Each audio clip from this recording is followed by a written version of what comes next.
Hai guys, kali ini kelompok kita mau ajak kalian jalan-jalan ke cafe Resto Umika.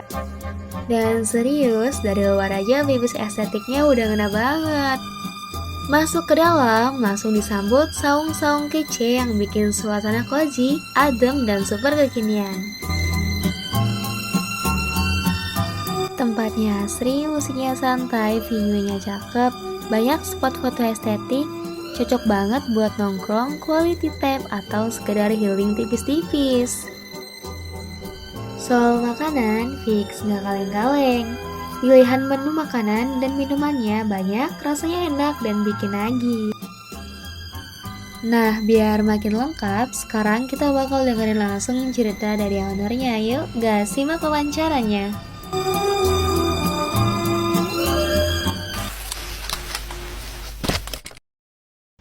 Sebelumnya Pak, minta izin ya Pak untuk mewawancarai. Saya mau bertanya nih Pak, dari awal mulainya usaha yang dibangun sampai perkembangan itu sampai sekarang gimana ya Pak? Jadi agar bisa untuk kami semua agar memotivasi dan juga menambah wawasan kami semua Pak.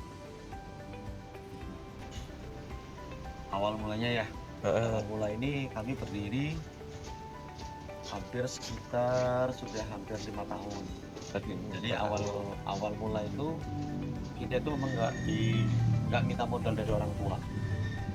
Gitu. Mandiri itu yang berarti lebih Pak. baik itu mandiri. Jadi kita merintis dari punya uang modal pertama 200.000. 200.000 ini cerita benar ini. 200.000 cuman berjalan aku sama istri doang dulu masih awal-awal menikah itu. Lalu alhamdulillah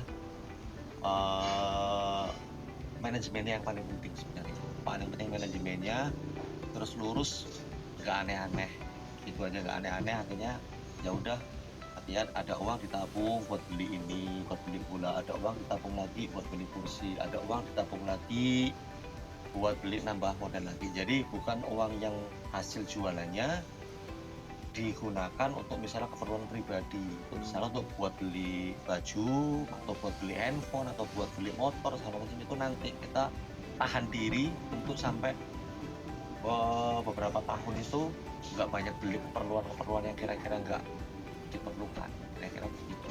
Jadi hampir semua uang omset masuk itu dimasukkan untuk modal lagi, kira-kira begitu. Yang paling kecil begitu. Yang salah biasa ya, yang salah orang-orang dapat keuntungan misalnya seharinya 100.000 atau sampai 500.000, keuntungan itu malah untuk beli profit lainnya, beli tas, beli sepatu segala macam. Itu biasanya di situ yang bikin kendalanya berhenti, artinya berkembangnya bisa tapi kurang pesat. Jadi kan kami dari satu titik cabang cuma berdua, alhamdulillah sekarang ya alhamdulillah lah. Saya mau bertanya Pak, sedikit yang terkait tentang Cafe Umika. Awal mulanya bisa ceritakan Pak, cafe ini awalnya itu munculnya dari ide apa Pak? Awalnya kita itu dari misbar kan, misbar itu seperti yang di Pendopo. Awalnya di situ, lalu kami berkembang melihat seperti resto-resto yang ada di Brengseu kok mereka udah punya gedung gitu. Akhirnya kami harus bisa berpikir, kami nggak jangan misbaran aja nih, kita harus punya gedung. Nah akhirnya muncullah kita pakai tempat ini, kira-kira begitu, dengan konsep cafe dan resto. Baru nama Umika itu muncul karena terdesak sebuah nama. Jadi Umika itu diambil dari dengan bahasa Arab, Umi itu artinya ibu gitu. Jadi intinya nama Umika itu adalah nama dari ibu, untuk supaya bisa diberkahi. Kalau untuk waktu pertama kali Bapak membangun usaha ini, tantangan paling berat apa sih Pak? Tantangan paling berat itu tetap di pemasarannya nanti seperti apa. Cara pemasarannya Cara Pak? pemasarannya, marketnya, kira-kira orang-orang Brengseu apa sih yang mereka butuhkan, kira-kira begitu. Terus yang kedua, apa yang harus dijual yang beda dengan yang lainnya, kira-kira begitu awalnya. Terus yang ketiga, tempatnya nggak estetik banget, yang penting asri, kira-kira begitu. Terus menunya kemarin ini kita edit dengan menu-menu seafood, artinya yang beda dengan yang lainnya, yang nggak cuma makanan ringan seperti kentang, french fries segala macam gitu.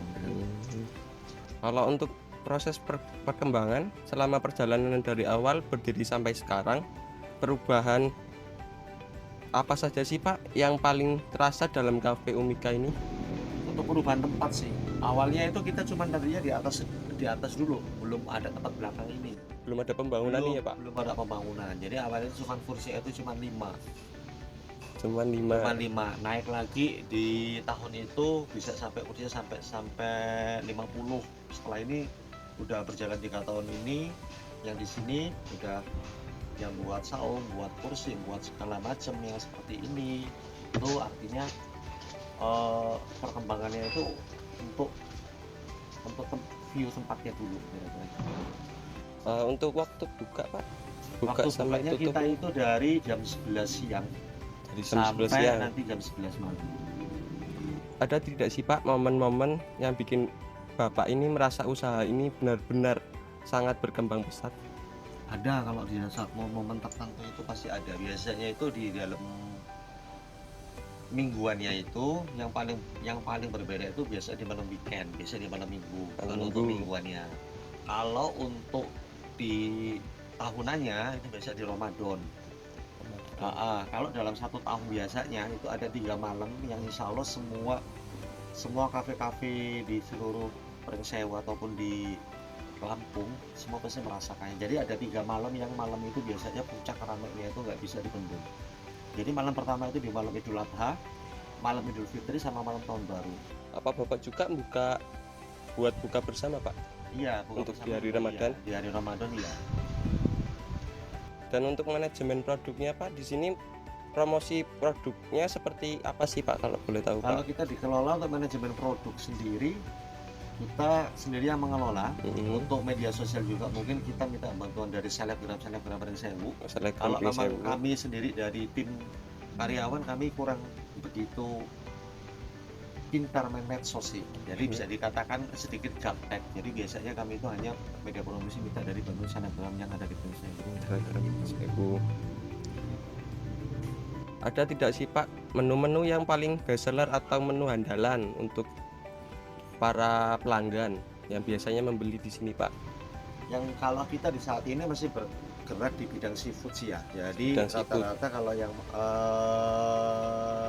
muda-mudi gitu, intinya yang masih usia-usia di bawah 30 tahun, mereka suka dengan seafood tumpah itu. Seafood tumpah. Seafood tumpah itu cuman sampai kita bisa stok alhamdulillah. Nah, ataupun yang untuk usia-usia yang udah 30 tahun ke atas atau yang keluarga, itu biasanya dia itu seperti jenis ikan-ikan produk laut. Karena produk laut kita kan ukurannya besar-besar sampai 5 on, 7 on.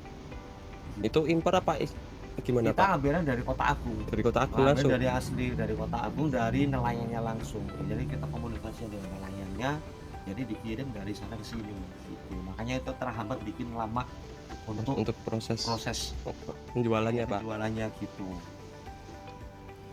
Dan untuk pemasaran, cara promosi yang dilakukan agar menarik pada pelanggan yang sangat efektif sampai sejauh ini gimana Pak? Untuk yang paling efektif, Paling efektif menarik pelanggan. Pertama untuk bentuk penyajian itu memang harus menarik mungkin. Semenarik mungkin Pak. Untuk penyajian harus cantik. Terus kalau untuk kami untuk size ukuran itu memang biasanya kami kalau jenis ikan laut itu memang di atas rata-rata. Itu banyak kalau orang kesini kaget dengan wah besar banget gitu. Memang kita belinya dengan harga yang standar, kita jual juga nggak tinggi-tinggi. Jadi untuk pertama supaya orang tertarik dulu, dan itu dibantu dengan misalnya ada kawan-kawan dari selebgram Pringsewu seperti dari kami katakan, untuk mereka bakal mempromosikan. Untuk kepromosiannya Pak. Pelanggan biasanya suka datang ke sini itu karena apa sih Pak? Kalau boleh tahu Pak? Rata-rata untuk di produk sih, kalau di tempat sih banyak sih ya. Kalau kayak di Pringsewu itu kan banyak tempat-tempat yang bagus gitu ya. Rata-rata mereka kesini nyari produknya, bukan tempatnya. Bukan tempat Pak. Bukan. Jadi Karena produk yang menarik ya Pak. Kalau tempat itu bonus sih. Dalam arti kalau mereka lebih nyaman di sini dengan lihat tempat yang sejuk, nyaman begini, mereka nyaman dan duduknya bisa lama, ngobrol lebih lama, itu alhamdulillah berarti bonus dari kami. Ini aja dulu.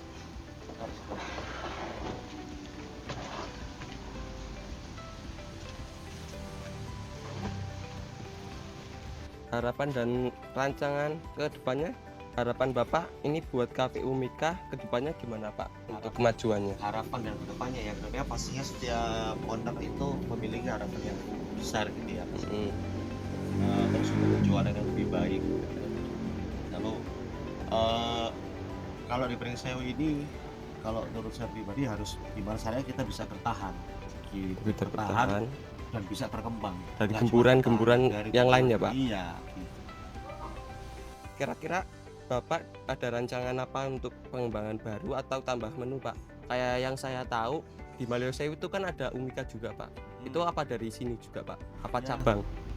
Umika itu dari sini cuman tak kecilkan kalau di sana. Oh. Dikecilkan beda, enggak sebanyak yang ada di sini. Karena kalau di sana itu kalau untuk untuk bawa seperti yang ada di sini, yang dikhawatirkan terlalu banyak menu. Jadi Banyak menu. Kalau di sini kan banyak. Ibaratnya untuk penyimpanan kayak seafood itu agak sedikit repot kalau di sana.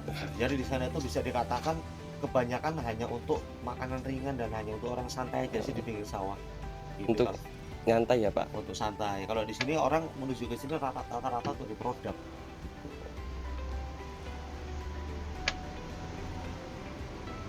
Kira-kira Bapak ada rancangan untuk pengembangan baru? Pengembangan baru ada. Apa Pak?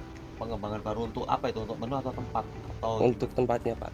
kalau untuk tempatnya, pengembangan baru rencana nanti akan yang itu surprise saja sih nanti. Yang jelas insya Allah sih ada. Yang jelas namanya manusia sih ya, manusia itu nggak pernah puas dengan yang namanya pencapaian. Gitu. Ngapa? Udah ada di sini, akan ingin ada di sini dan akan ada di sini. Dan semua orang pasti begitu. Kalau orang udah punya satu dan pasti juga pingin punya dua. Udah punya dua pasti udah pingin punya tiga. Itu kapan itu berhenti sampai mungkin kita wafat. Ya mungkin untuk wawancara, terima kasih Pak telah memberikan kami pembelajaran dan juga motivasi. Kami semua terima kasih kepada Bapak yang telah membagikan ilmu terkait tentang KPU Mika. Semoga juga ilmu yang diberikan Bapak bermanfaat untuk kami semua. Ya amin. Paling mungkin sekian Pak untuk wawancara Bapak. Ya. Kalau ada tutur kata yang kurang pas ke Bapak, mohon maaf ya Pak. Ya, sama-sama. Kalau memang dari kami ada kurang pasnya juga kami mohon maaf. Karena ingin menyampaikan apa yang kami ketahui aja. Ya, gitu. Mungkin cukup Pak. Ya. Dan itu dia guys, sekilas cerita dari kita tentang Resto Umika yang benar-benar bikin betah. Terima kasih sudah mengikuti perjalanan dan cerita dari kelompok kita sampai akhir. Jangan lupa untuk datang langsung ke Resto Umika dan rasakan sendiri suasana serta pengalaman serunya. Sampai jumpa di petualangan berikutnya dan tetap stay untuk konten-konten seru dari kelompok kita selanjutnya.